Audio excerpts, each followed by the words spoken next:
Olá, boa noite. Vamos esperar um pouquinho, o pessoal entrando.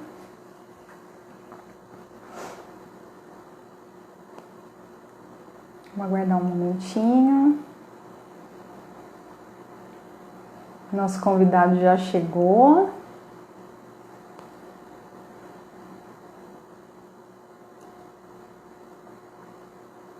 Oi, Fabiana. Oi, Regiane. Gente, estou muito feliz hoje. Boa noite.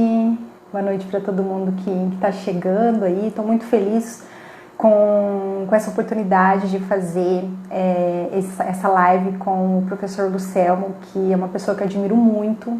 Tenho estudado bastante a área de autismo e de análise do comportamento e fiquei muito feliz, né, com ele, com o aceite dele em participar aqui desse momento com a gente. Então, vou chamar nosso convidado para a gente começar a conversar.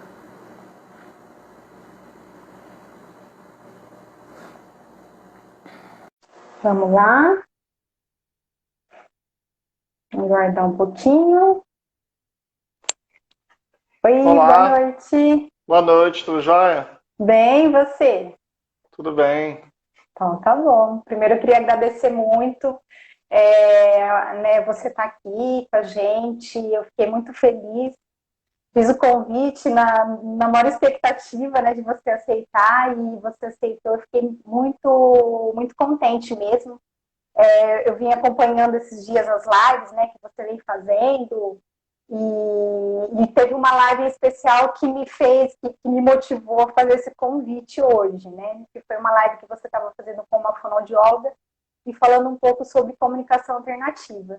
E eu acho que é uma coisa assim que ainda a gente precisa falar bastante, conversar bastante, que ainda existe muita dúvida, né, sobre a comunicação alternativa. Então, eu falei, bom, vou convidar o Lucelmo para ele vir aqui conversar com a gente. Então, muito obrigada por aceitar o convite. Eu que agradeço o convite. Mais nesse momento do que em qualquer outro, tá claro como é problemático as pessoas não compreenderem ciência, né? Então, todo o esforço que a gente faz para divulgar o conhecimento científico, ele é extremamente válido para o autismo, para toda a sociedade, em todos os momentos. Então, eu fico bastante feliz. E a questão da comunicação alternativa, especificamente, eu penso que é uma das áreas mais mal compreendidas e com mais preconceito que existem, porque o desempenho, os resultados encontrados, eles diferem do senso comum. O senso comum fica um pouco atrapalhado de por que a alternativa funciona da maneira que funciona. Eu acho que isso é isso que dificulta a gente a compreender assim leigamente a comunicação alternativa, mas é muito importante e eu faço muito gosto de discutir esse tema. Eu acho que, assim, por incrível que pareça, dentro da área da fonoaudiologia, uma prática pouco utilizada. Eu vejo ainda muitos profissionais, assim, até grandes nomes da área da fonoaudiologia, se equivocando na hora de falar sobre comunicação alternativa. Até alguma semana atrás eu estava assistindo uma live assim, da Sociedade Brasileira de Fonoaudiologia, onde uma fonoaudióloga dizendo que a comunicação alternativa não tem evidência nenhuma, não é baseada, né, em evidências, e que, na verdade, só se cria um ritual a mais para o autista, de ter que entregar um cartão para fazer um pedido. E a gente fica muito triste com isso, né? Porque dentro das intervenções para o autismo, a questão comportamental, do comportamento verbal, é muito latente. E é importante que os fonoaudiólogos se apropriem desse conhecimento, para poder atuar nessa área, né? São profissionais que são especialistas na área da linguagem e eles, eu acho que às vezes acontece muita confusão, né, de um psicólogo ou um terapeuta ocupacional ou um psicopedagogo tá fazendo essas intervenções, às vezes os fonoaudiólogos ficam um pouco assim, né, empolvorosos com isso, mas é porque o profissional da fonoaudiologia não se apropria desse conhecimento. né? Então, sem se apropriar do conhecimento, realmente não dá para esse profissional partir para a prática, fazer uma intervenção em comunicação alternativa de maneira eficiente, né? Mas a gente encontra muito isso ainda na nossa área, assim. Olha, sabe, eu não conheço, assim, não sou fono, então eu não conheço bem os meandros da área.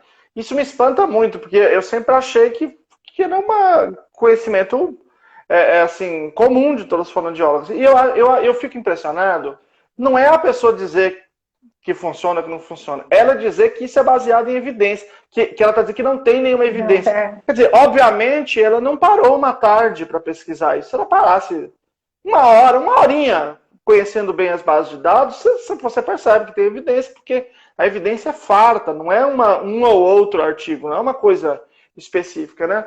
E eu vejo muito isso, né? E veja, e aí, acentuando esse ponto, eu sempre uso uma expressão que as pessoas às vezes não sabem o que quer dizer, embora eu já tenha falado em alguns momentos, que é pseudociência.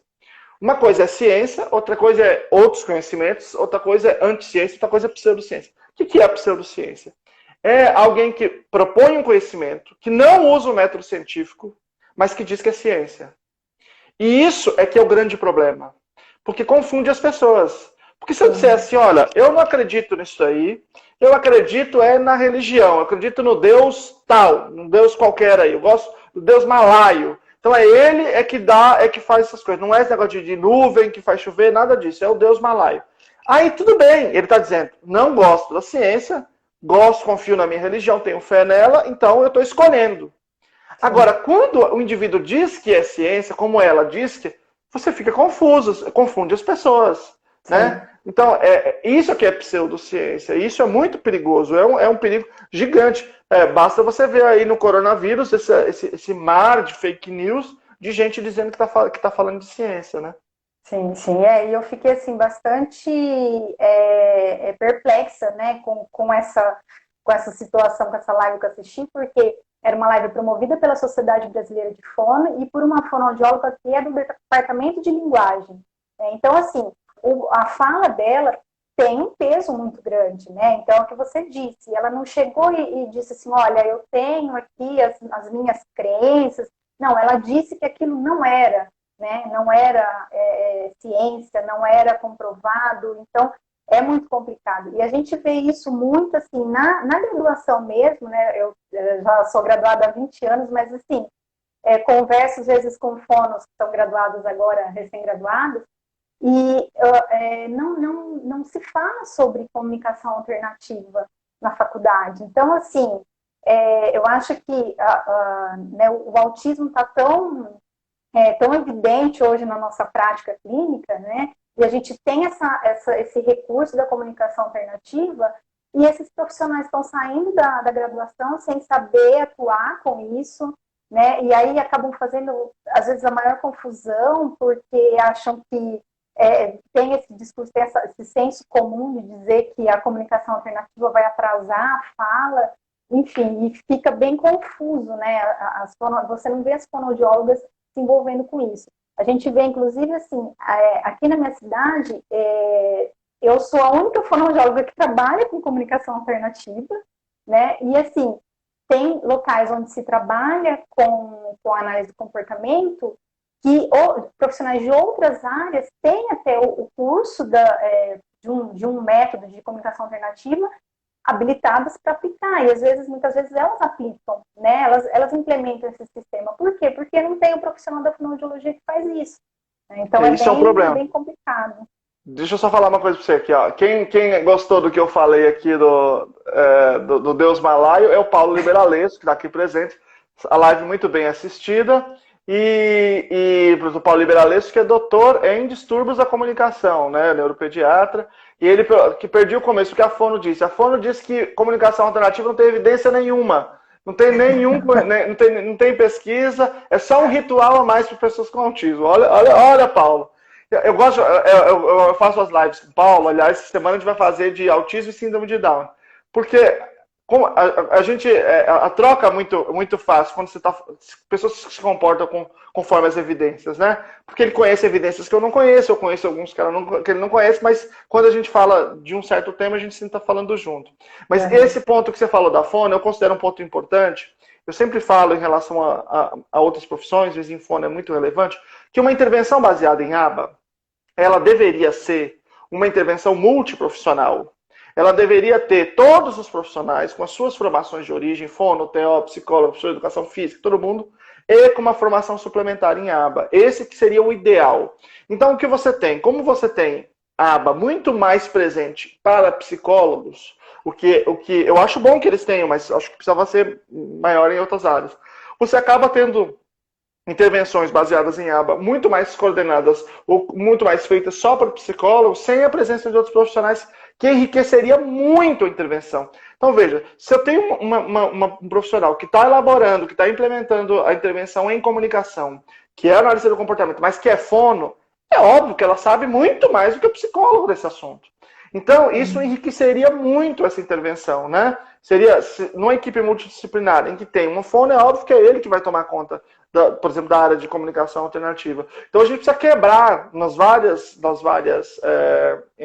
profissões, quebrar esse preconceito, essa postura assim, em relação à aba, para que todos possam ser incorporados. Porque a aba não é um método. Quando a gente fala assim, aba é a prática que tem evidência para autismo, o que as pessoas elas entendem é assim, como se eu estivesse dizendo o seguinte: olha, o que você faz não vale de nada, para de fazer, vem fazer outra coisa chamada aba. Mas aba não é uma coisa.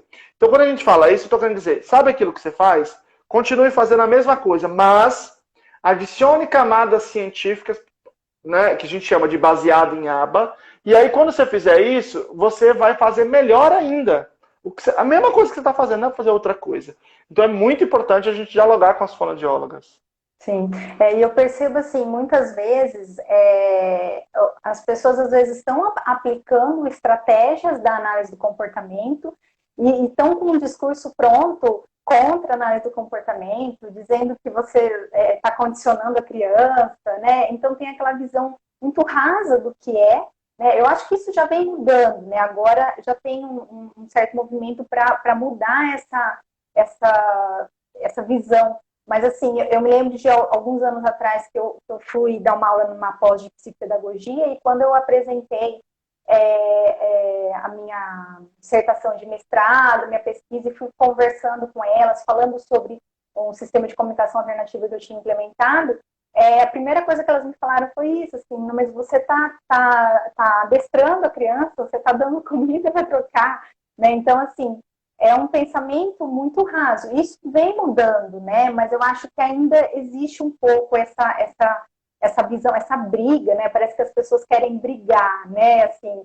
a turma do ABA e a turma que é contra o ABA. E eu acho que, na verdade, a gente tem que pensar no paciente e ver assim, o que funciona, o que tem evidência científica, né? Então, assim, a gente não pode pensar, não, vou fazer aqui um apanhado geral do que eu sei, vou usar isso, aquilo. Não, se existe uma ciência, né, se existem estratégias ali que têm a comprovação científica, que têm resultados, que têm dados, por que não usar isso como na nossa intervenção, né? Eu acho que esse é o grande ponto, assim, principal Quando você pega, por exemplo, existem vários métodos de comunicação alternativa, existem vários sistemas, né? Um deles, o mais famoso, digamos assim, que tem mais pesquisa, é o PECS. Pictures Communication, Exchange Communication System. O PECS, quando você entra no site do PECS, eu não sei se eles têm site em português, mas no site nos Estados Unidos, você entra e já está escrito assim: PECS é um sistema de comunicação baseado no livro O Comportamento Verbal de Skinner. Então, se você não conhece aquilo ali, acabou, você não passa para lugar nenhum. Então, é um fundamento para você utilizar. Eu estou falando do PECS porque o PECS é mais famoso, mas os outros procedimentos de comunicação alternativa também são baseados em análise do comportamento. E aí, o ideal, claro, também é que você tenha um arsenal maior de sistemas. Por quê? Porque eles podem ser diferentes em termos de efeito para uma ou outra criança, né? Ter uma evidência melhor para certo grupo. Mas, seguramente, a gente integrar esses conhecimentos é um ganho gigantesco. Sem dúvida. Deixa eu ver que parece que tem uma pergunta aqui da Ana.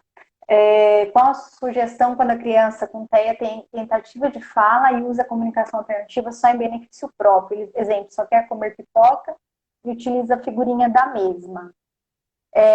Eu vou falar depois você dá a sua opinião, Selma.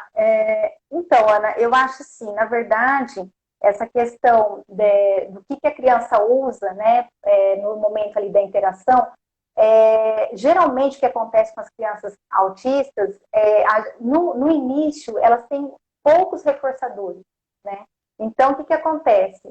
É difícil você encontrar aquilo que você vai usar para implementar um sistema, para ensinar a criança a se comunicar por meio de figuras. Então, às vezes, ela fica muito restrita. Né? Então, o ideal é você, aos poucos, ir trabalhando para encontrar novos reforçadores, né? De repente, associar um reforçador com o outro para você ir tentando trocar, fazer essa troca de um reforçador, de algo que é muito reforçador para outra coisa que inicialmente não era, para poder tentar ampliar. Mas eu percebo assim, na minha prática clínica, com crianças pequenas, eu encontro muito esse problema também, Luciano. Eu queria saber a sua opinião também. Então, na verdade, o problema não é a comunicação alternativa. O problema é que a criança tem reforçadores restritos. Isso é um critério diagnóstico do autismo descrito no DSM. Então, só que agora você sabe o que ele está pedindo. Antes você não sabia, agora você sabe. A comunicação alternativa está usando para ela se comunicar efetivamente. E aí o que precisa fazer uma opção de coisas, né? Uma das coisas que você falou, sinalizou muito bem, que é a principal, que é o condicionamento de reforçadores. Ou seja, você ensina ele a gostar de outras coisas, a fazer outras coisas. Né? Então ele gosta de pipoca, então vamos ensinar ele a gostar de pipoca e de uma outra coisa agora, de um lanche, de um queijo, não sei o quê, ou de fazer outras coisas. Então, uma das coisas é ensinar novos reforçadores.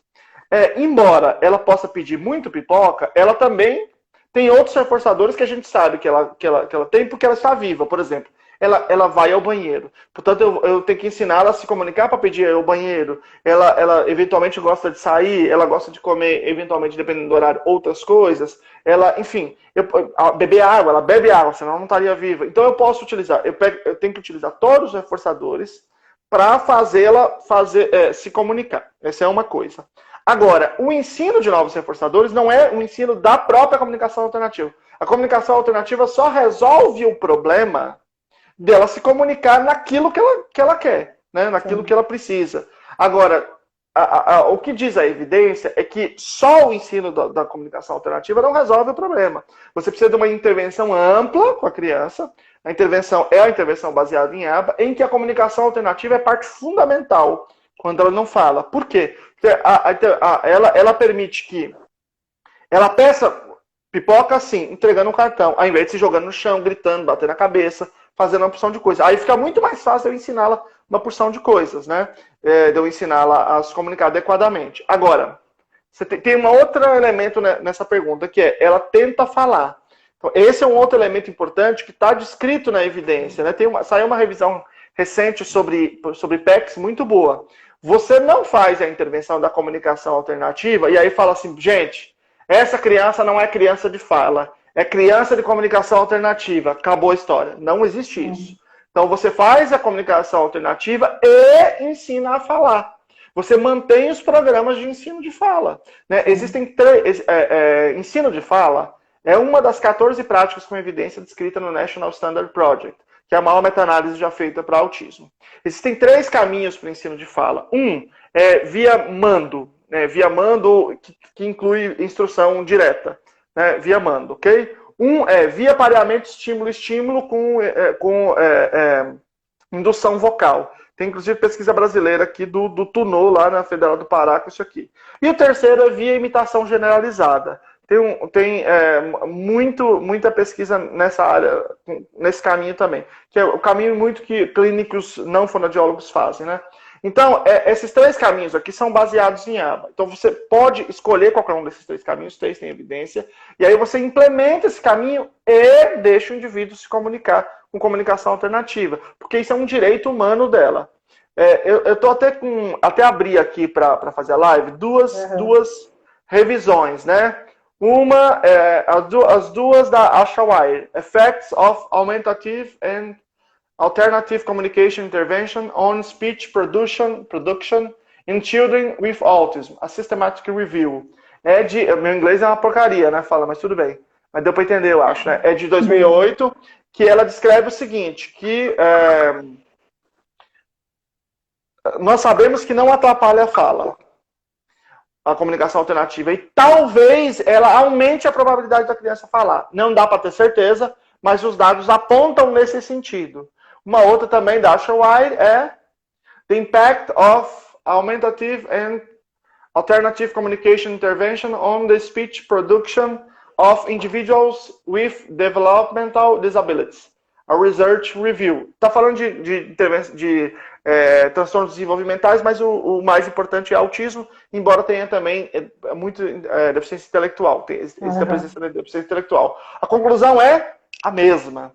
São duas revisões sistemáticas, não são pesquisas pequenas, não são pesquisas de baixo valor estatístico, são pesquisas de alto valor estatístico e que apontam no mesmo sentido.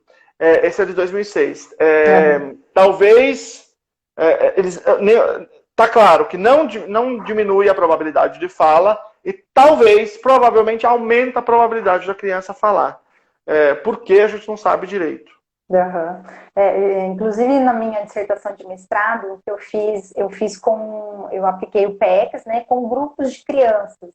Então eu tinha uma criança que era alvo, né, que eu fazia os registros, mas elas estavam num contexto de sala de aula. E eu vi um pouco isso, né? Então assim, as minhas crianças alvo eram crianças não verbais, mas as outras crianças, elas eram verbais, mas tinham uma fala muito restrita. E com a implementação da comunicação alternativa para uso de todos na sala, eu vi as crianças que já tinham uma fala melhorarem, né, a estrutura sintática da frase, melhorar essa frase utilizando a comunicação alternativa e fazendo a ajuda para o colega que tinha dificuldade. Então, assim, foi bem bacana de ver, né, porque no ambiente de sala de aula, com todos os conflitos e as variáveis ali daquele ambiente, mas a gente conseguiu ver e descrever esse tipo de melhora ali nas habilidades comunicativas das crianças. Então, foi bem legal. Assim. E Luciano, você acredita que na escola, né, pensando um pouco na questão da escola regular, é possível, nas salas de aula, esse aluno que já usa algum recurso de comunicação alternativa, você acha que as escolas conseguiriam assim, utilizar esse recurso de comunicação no ambiente escolar? Eu acredito não. Isso é possível, isso é prática absolutamente cotidiana em qualquer lugar desenvolvido. Na Inglaterra, por exemplo, a criança fez 2 anos. Não fala, dá-lhe comunicação alternativa. E isso é um direito humano, é uma necessidade absoluta do indivíduo. Na Suécia, a mesma coisa. Vocês devem conhecer a Andrea Werner, que é a da Lagarta Vira Pupa, né? Uhum. Eu sou próximo dela, a gente estava conversando outro dia, ela estava me falando que o filho dela estava na Inglaterra quando fez 2 anos, né? Uhum. Ou 2 anos e pouco. Não falou comunicação alternativa na hora. E depois ela foi para a Suécia, a mesma coisa. Nos Estados Unidos é a mesma coisa. Nos Estados Unidos eu já tenho um pouco mais de conhecimento, né? A mesma coisa. Então, quando a gente se comporta conforme a evidência, não tem nenhuma dificuldade. Existe uma tese de doutorado no Brasil, da professora Aida Brito, que foi feita pela Universidade Federal do Piauí, em 2016, em que ela ensinou professoras de sala de recurso a ensinar a comunicação alternativa para as crianças. E ela mediu se o professor de sala de recurso estava aprendendo e mediu lá na ponta se a criança estava sabendo. E foi assim, certeiro. As crianças apresentaram excelente desempenho. Agora veja, por exemplo, aqui em São Paulo, na capital, né, uma escola estadual diz que é progressista, né? Anticientífica ao extremo, assim. Uma amiga minha levou o filho e falou, olha, tu se comunica com o PEC, a escola falou, aqui não, aqui a gente não fala isso, isso aí é terapêutico, isso aí não é educacional. Então aqui deixa, mãe. Deixa que a gente dá um jeito de se comunicar com ele. Resultado, 1 mês depois o menino bateu na cabeça na parede de novo. Retroagiu 2 anos. É óbvio, você não consegue se comunicar, né? E aí a mãe tirou, levou para outra escola, uma escola que, né, que, enfim, que aceitou. Mas isso é absolutamente imprescindível, absolutamente Uhum. imprescindível. Embora você esteja dando, né, um exemplo aí de uma escola em particular, mas a gente vê ainda, né, muita dificuldade das escolas em aceitar, né, esse tipo de recurso, uma criança que tem esse tipo de comunicação. Por que você acha assim, que ainda existe toda essa resistência? Seria a mesma resistência que veio da onda da inclusão e aí a comunicação alternativa entra no... Eu não sei de dizer assim. Aliás, merecia um artigo bom, um artigo bom sobre isso, uma pesquisa boa. Fica a dica pra galera aí, hashtag fica a dica. Eu tenho uma suposição que é o seguinte: a formação em educação, a formação de educadores, ela é uma formação profundamente anticientífica. Na escola, na faculdade, você praticamente não vê nada de ciência. Praticamente tudo é pseudociência. Eu vou te dar um exemplo que também vale para a fonoaudiologia. As pessoas estudam psicanálise. Gente, falar em psicanálise no século XXI é dança da chuva completa. É um negócio assim, uma pseudociência barata. O Karl Popper, que foi quem fundou o que a gente chama hoje de ciência, ele faz uma comparação, né? É a mesma coisa que a astrologia. Né? Ninguém aceita falar em astrologia hoje na universidade, mas aceita falar em psicanálise, que é o mesmo absurdo, né? Então, na educação, vê-se muito esse tipo de coisa. Então, praticamente tudo é pseudociência. Eu vou dar outro exemplo sobre educação. Em qualquer lugar do mundo que se use línguas alfabéticas, escritas alfabéticas, quando você põe uma turma aprendendo de qualquer forma e a outra turma aprendendo com método fônico, as crianças do método fônico aprendem melhor. Isso é uma evidência devastadora. Devastadora. Pergunta se alguma universidade no Brasil de educação ensina método fônico. Eles falam, não pode ensinar um método, porque o ser humano é muito maior que o método. Imagina, não. Aí, quando ainda aprende alguma coisa de alfabetização, aprende coisa que é pseudociência. Pode ser que tenha uma exceção. Eu nunca ouvi dizer de alguém que fez pedagogia e aprendeu o método fônico na pedagogia, que é o método que melhor funciona em qualquer lugar do mundo, né, onde se usa a escrita alfabética. Então, é um completo absurdo. Aí, para esse indivíduo, você fala em comunicação alternativa, negócio que ele nunca ouviu falar. Então, é uma perspectiva científica. Então, tudo que é científico tem uma resistência muito grande na educação. Também sinto isso. E eu vejo, assim, puxando naquilo que você tinha falado da questão que a criança tem as necessidades básicas ali. Então, por exemplo, ir ao banheiro, beber água, tal. Então, assim, se a gente pensar nessas coisas básicas, né, a gente já vê aí a necessidade da gente implementar um sistema de comunicação.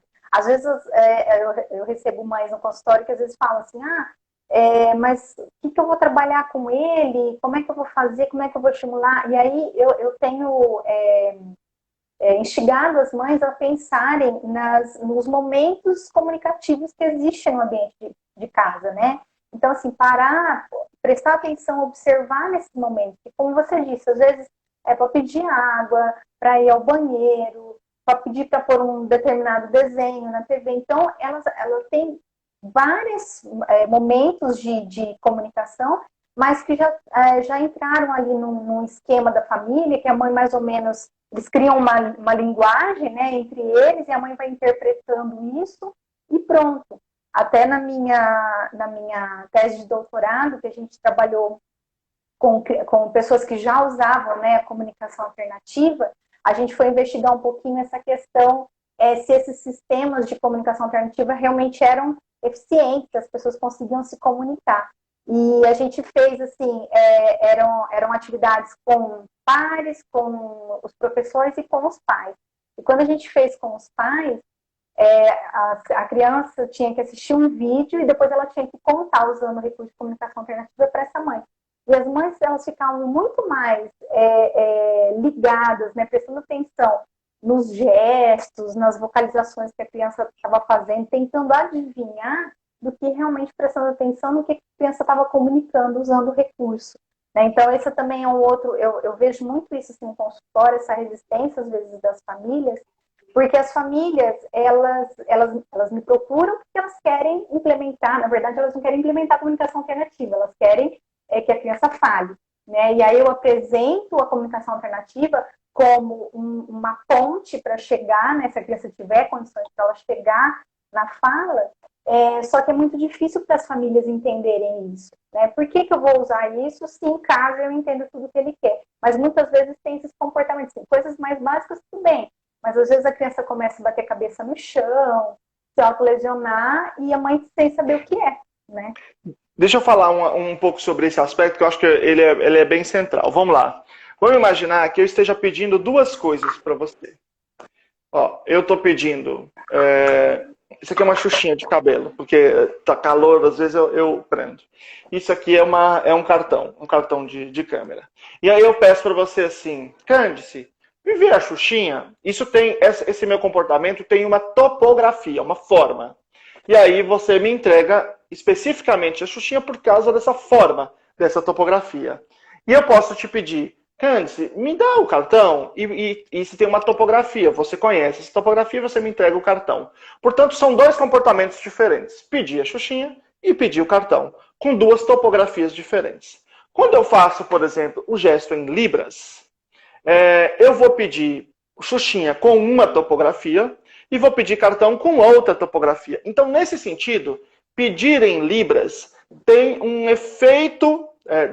do ponto de vista cognitivo, digamos assim, ele tem um efeito muito mais próximo da fala, né? Então, ele parece ser muito melhor. Se eu vou pedir com comunicação alternativa, eu faço assim, eu pego um cartão e te dou, e peço a xuxinha. Pego o cartão e te dou o cartão. E pego qualquer coisa. A topografia de um pedido ou de outro é a mesma. Então, se eu for considerar só a pesquisa básica, se eu fosse considerar em laboratório, e aí a importância da pesquisa aplicada. Veja, uma coisa é a pesquisa em laboratório, outra coisa é a pesquisa aplicada. Se eu for olhar do ponto de vista do laboratório, ensinar Libras é muito melhor que ensinar texto, ensinar comunicação alternativa. Mas, se eu fizer o gesto de xuxinha em Libras, quantas pessoas vão me entregar? 1% da população? 0,5%? Mas se eu entregar um cartão escrito, me dê a xuxinha, com uma xuxinha desenhada, quantos vão me entregar? Qualquer pessoa. Entende? Então, um dos elementos mais fundamentais do ensino de um protocolo, de um processo de comunicação, é que ele dê para o indivíduo autonomia. Portanto, ele não precisa fazer um gesto para a mãe que foi treinada naquele gesto. Ele pode entregar aquele cartão para qualquer pessoa vai reforçar. Isso é fundamental para o desenvolvimento da autonomia. Isso me abre imensas possibilidades em todos os ambientes da sociedade. Então, embora do ponto de vista da pesquisa básica, portanto, gestos sejam superiores à comunicação alternativa, do ponto de vista da pesquisa aplicada, do ponto de vista do ensino real de crianças com autismo, isso verificado por pesquisas seríssimas, a comunicação alternativa é muito superior. Quanto mais um gesto que só a mãe entende. Que sequer tem uma comunidade treinada naquele gesto, que só uma pessoa, duas pessoas. Sim, e a gente vê muito isso acontecer. E eu costumo, quando eu vou explicar para as famílias, né, como que eu trabalho muito com o PEC. Quando eu vou explicar para as famílias como que a gente vai fazer essa trajetória, né, até que a criança se apropriar dessa habilidade de se comunicar por figuras, eu explico muito bem isso, né? No começo, realmente essa questão da topografia a criança vai pegar a figura e assim, a gente não pode garantir que a criança esteja de fato reconhecendo o que ela está vendo ali naquele cartão, fazendo uma associação com um objeto, né? Mas aí a gente explica para a família que logo na fase seguinte, então a gente vai começar a fazer esse treino para que a criança entenda, faça essa discriminação. E outra coisa que eu acho importante que você também comentou, é importante a gente pensar que dentre tudo que a gente precisa trabalhar e desenvolver no autismo,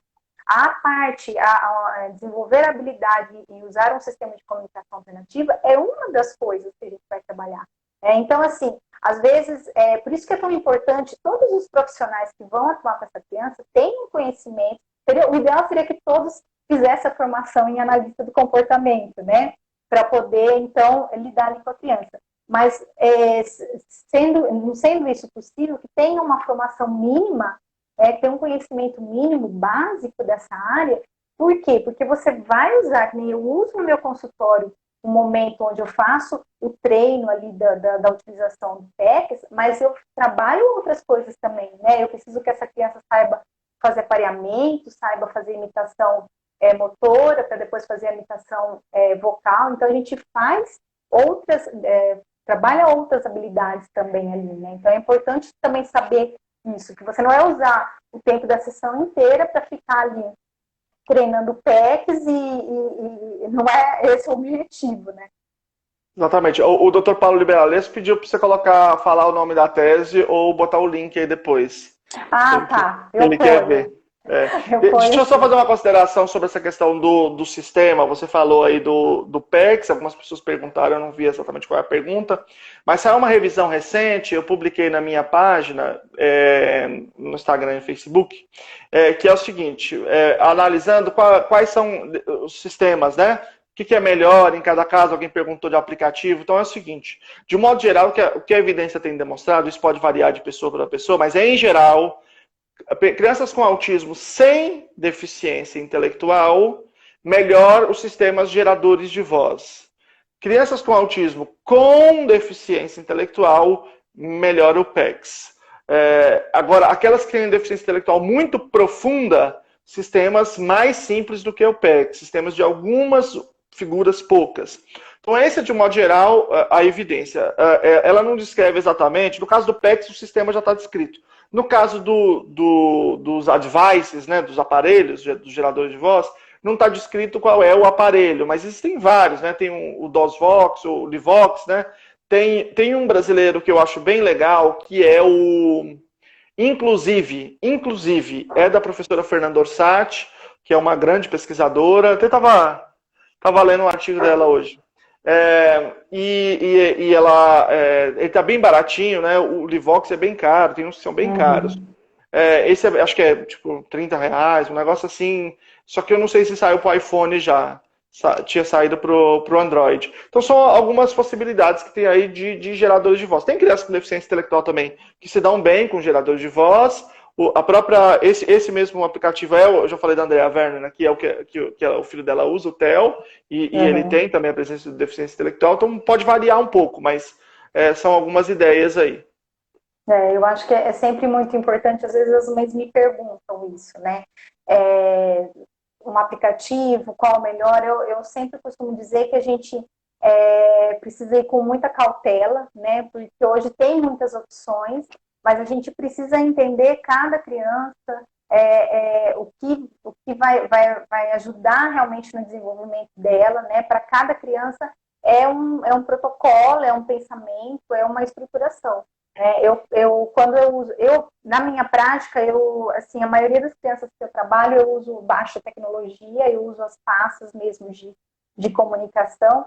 E o grande, uma das coisas assim, que a gente percebe que tem muito resultado, né, com os autistas em relação ao PEC, é justamente essa coisa deles poderem destacar e entregar essa ação, né, esse ato motor de entregar e fazer o pedido. Então, a gente percebe que as crianças, assim, bem pequenas, logo que a gente começa a implementar o sistema, elas já conseguem compreender rapidamente e já começam a ter um resultado bacana, né, em relação a isso. Então, mas existem muitas opções, né, como você falou, e acho que cada vez mais as pessoas, as universidades vão se empenhando para criar outras alternativas, né, sistemas de alta tecnologia para essa população que não tem a comunicação oral, né. E é importante dizer que temos o problema da bateria, daquele aparelho pesado, que você tem que estar com ele o tempo todo. Tudo tem desvantagens e vantagens. Eu separei aqui uma revisão, Barriers of Facilitate and Facilitators to the Use of High Technology Augmentative and Alternative Communication Devices, a Systematic Review and Qualitative Synthesis.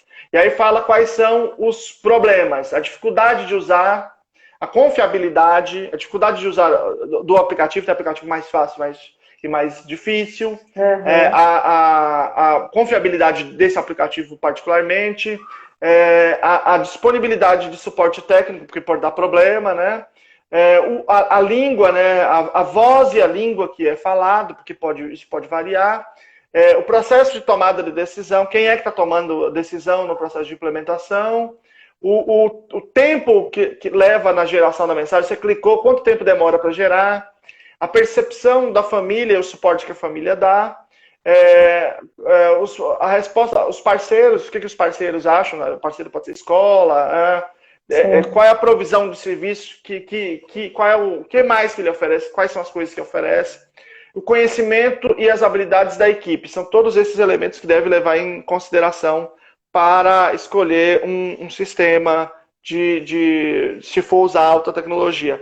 Não está aqui, mas existem outras considerações em outros trabalhos sobre a dificuldade de carregar e a questão da bateria, que pode ser um problema. Aí a criança fica um tempo sem aquilo, porque está carregando a bateria, isso gera um monte de problema. Sim, a gente vê alguns casos, assim, né, alguns relatos dessa questão. Outra questão também que eu vivencio na minha prática, então a criança usa um recurso de alta tecnologia, leva isso para a sala de aula, aí as outras crianças ficam interessadas e aquilo acaba, né, gerando curiosidade, enfim, e aí a professora às vezes não sabe lidar com essa situação, né, dizer que é a forma da criança se comunicar, enfim, né, outros recursos que então a mãe nem manda, porque, nossa, é muito caro, vai quebrar, então deixa para usar só em casa. Então tem toda essa questão, né?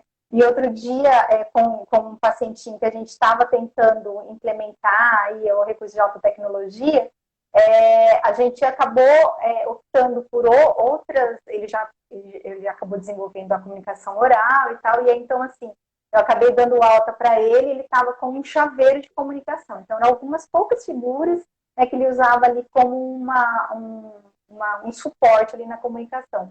Mas quando a gente ainda ele estava em tratamento e a gente chegou a apresentar ali para ele o sistema de alta tecnologia, ele gostava muito, ele gostava de ver os vídeos no YouTube, e voltar, e aí ele começou a fazer a mesma coisa, né, com o aplicativo, que o aplicativo, quando você clicava, ele repetia, né, tinha a voz repetindo a palavra, e aí ele começou a clicar, e aquilo perdeu totalmente a função de comunicação, enfim, atrapalhou bastante. Então, é uma série de coisas que a gente, né, de pontos que a gente tem que considerar. Muitos a gente só vão surgir ali na hora, na prática, né? Você fala, nossa, nem tinha pensado que poderia ter essa dificuldade e acaba tendo.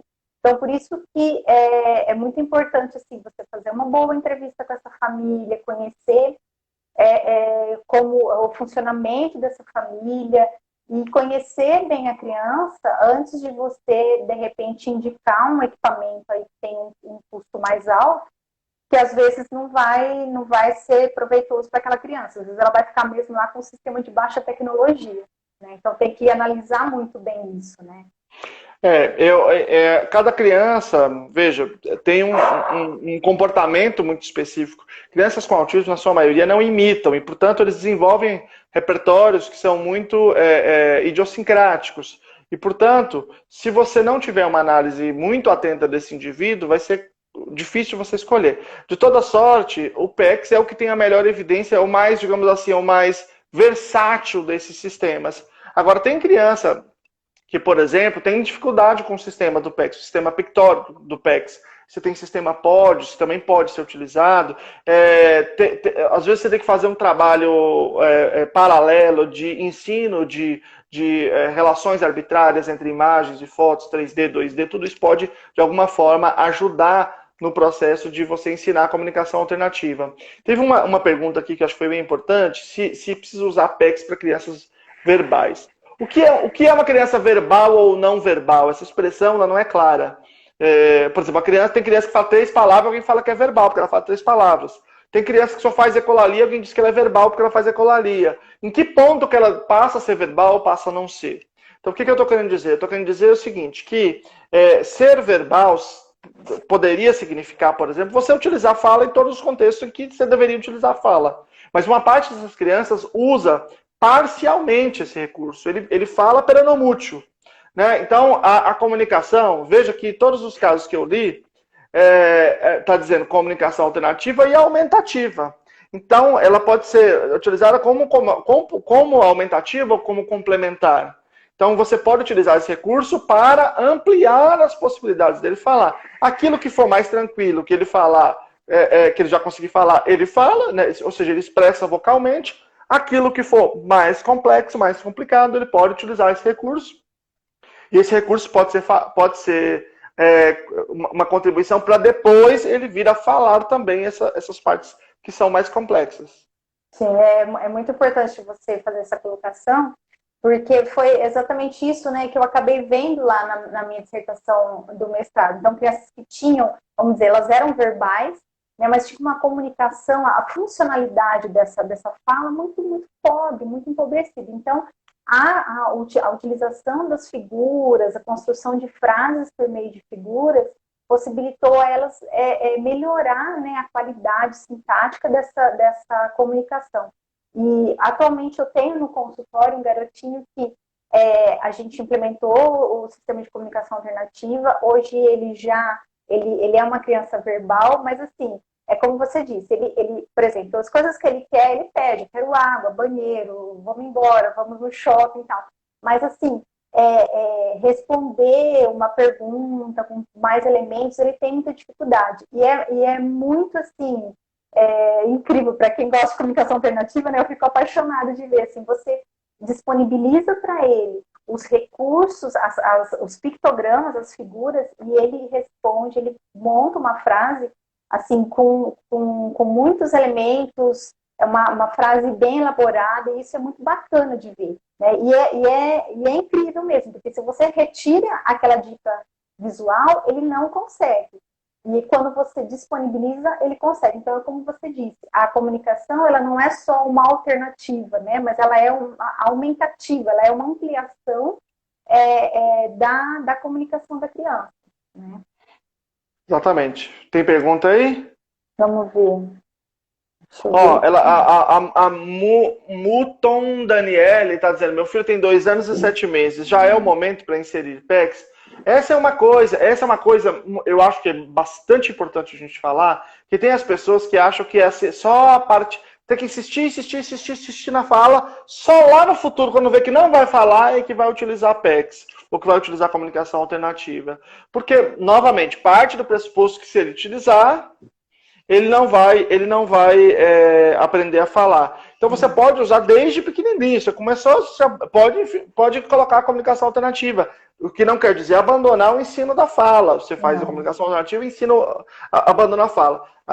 E continua fazendo o ensino de fala. Deixa eu falar sobre isso um pouco, porque para as pessoas entenderem por quê. Ó, vou imaginar que eu estou ensinando uma criança a imitação, tá bom? Eu falo assim, faz igual.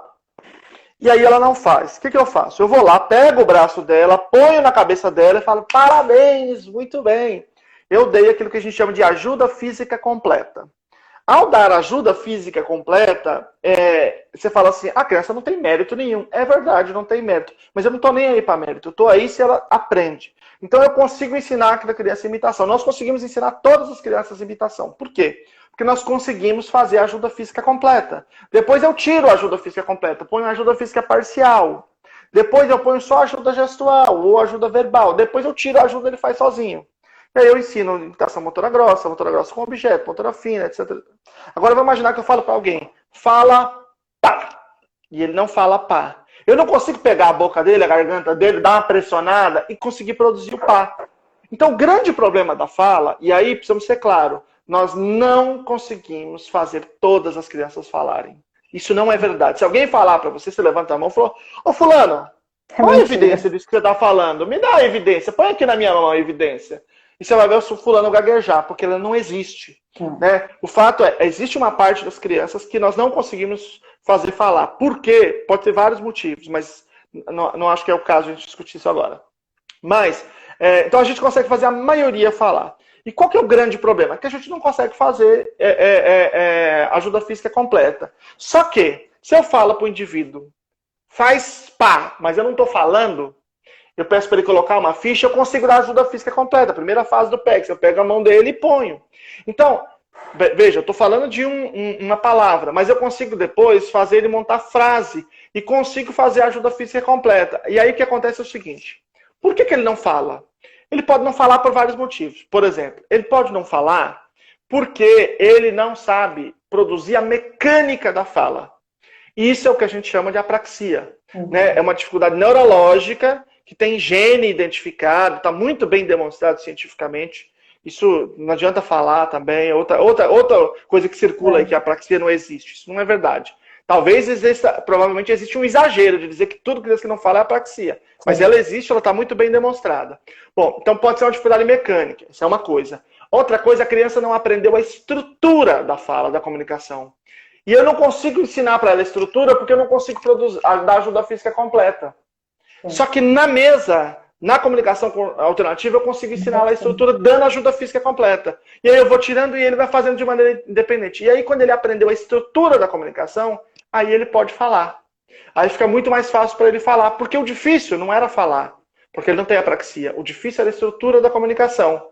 E a estrutura da comunicação na mesa, com o PEX, eu consigo dar essa ajuda que é muito eficiente. Muito, muito eficiente.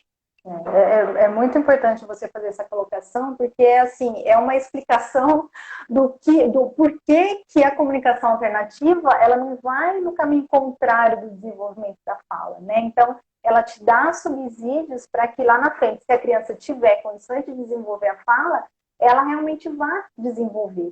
Né? Então, é algo assim que eu costumo falar várias vezes, 1000 vezes, porque é uma coisa que ainda persiste, mas que precisa ser quebrado, né? Essa ideia da dificuldade. E também eu costumo clarear para as famílias que a comunicação não está só na fala. A gente precisa dar condições, subsídios para que a criança estabeleça uma comunicação, porque por meio da comunicação ela vai desenvolver outras habilidades cognitivas importantes para o desenvolvimento dela. Então, às vezes, a família fica muito preocupada. Eu quero que ele fale.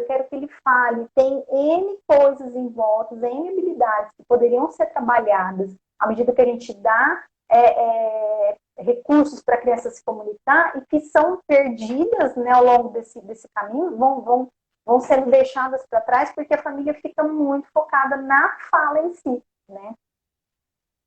A gente precisa ampliar a noção muito mais ampla disso. Sim, com certeza. Tem perguntas aí? Deixa eu ver aqui. Eu me perdi. Tem tanto comentário, tanta que eu já me perdi aqui. Pode falar. Alguém falou aí de prompt para apraxia. Eu abri aqui um estudo sobre intervenções para apraxia, tá? Então eu vou falar o que tem as melhores evidências.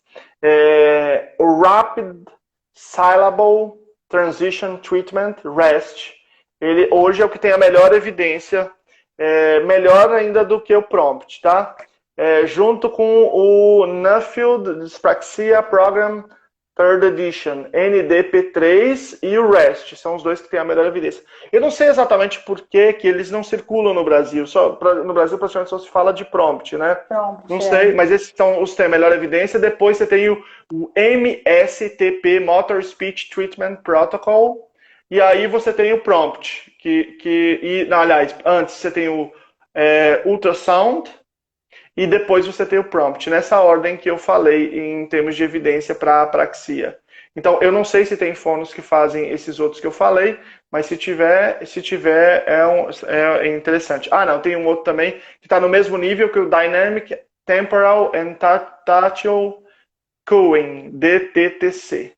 Tá? Esses estão no nível 2 de evidência, o prompt também em nível 2, esses últimos que eu falei. Eu conheço mais, assim, o que é mais disseminado aí dentro da área da fonoaudiologia é o prompt, né, que o pessoal tem usado bastante. Tem algumas, mas eu não tenho muito conhecimento, assim, do multigestos, que é uma outra que usa algumas dicas gestuais. para desenvolver, mas não é, né, estruturado assim como o prompt, né? Mas o pessoal usa bastante o prompt. Então, o prompt está no nível, o nível de evidência do prompt é nível 2B. Por exemplo, o REST que eu falei é 1B, e o MSTP é 2A, e tem um outro aqui, e o NDP3 nível 1B, ou seja, eles estão tem uma evidência melhor. Precisava de alguém ir no estrangeiro estudar, fazer curso para trazer para o Brasil. Para trazer, porque a gente está encontrando, tem muito caso, né, de criança com a apraxia associada ao autismo, e realmente, assim, é uma grande dificuldade para a gente conseguir que essas crianças desenvolvam a comunicação oral. Né? Então, eu tenho pacientes que têm esse perfil no consultório e a gente já são crianças maiores, assim, e realmente é muito difícil você conseguir um bom resultado aí na comunicação oral, né?